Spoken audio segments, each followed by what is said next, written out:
Have you ever wanted a camera monitor because your camera does not have a flip up screen to vlog? Or just because the flip up screen on your camera is too far away or just too small? Because I have the perfect solution for you, and it is practically free. Yes, you heard me right.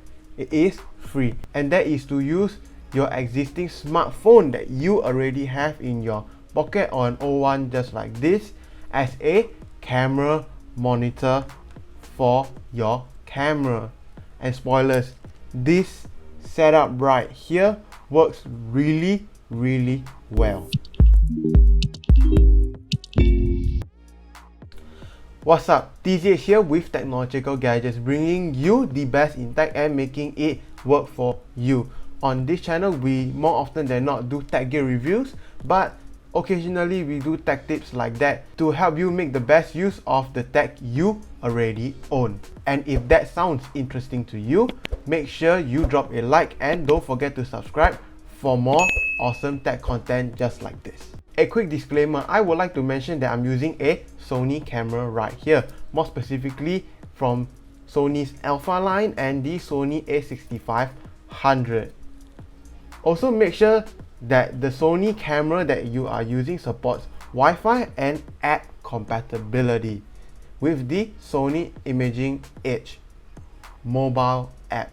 If it does, then let's get starting to get your phone to work as a camera monitor.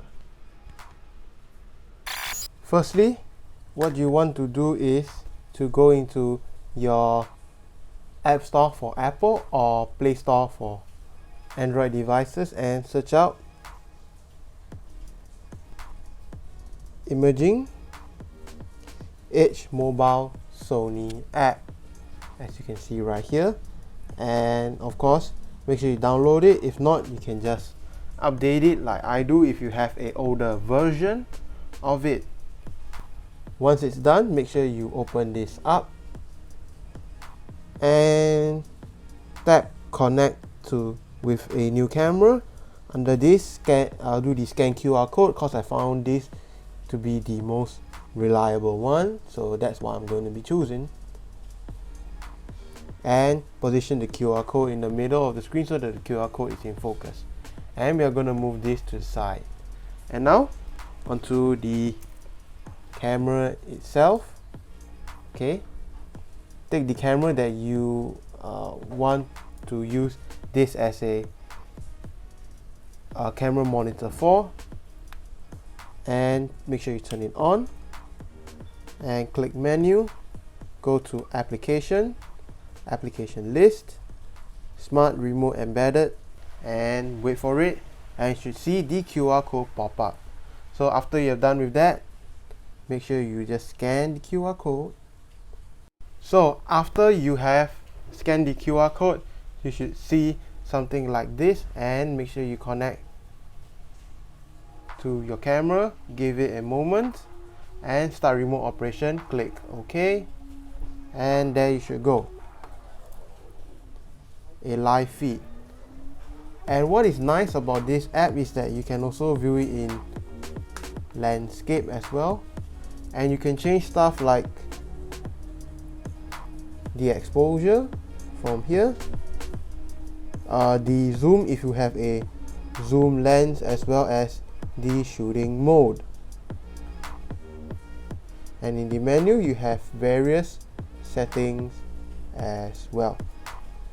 From here you can control simple things like the zoom, brightness, as well as using your phone as a remote shutter to stop and start recording along with taking a picture. And of course, the most important part, viewing the live feed from your camera.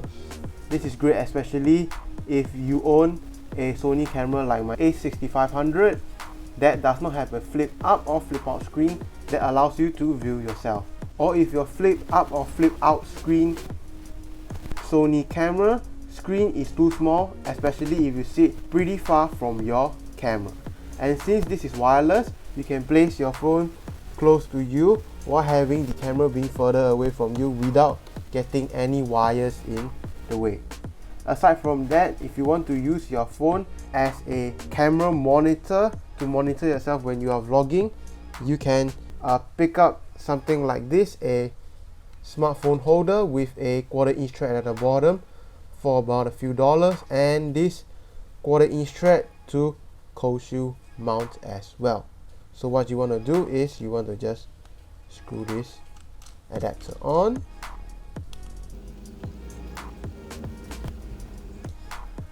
After doing so, just put your phone inside this clip, and then just make sure you attach the cold shoe, the male cold shoe, onto the female cold shoe, and here you go. You can see a camera monitor for you, and this is also pretty good as your phone usually has a much bigger screen than the screen on your camera. And there you have it, an awesome camera monitor for your Sony camera for free. Anyways, I hope you guys found this video useful, and if you did, make sure you leave a like as well as subscribing for more tech content just like this.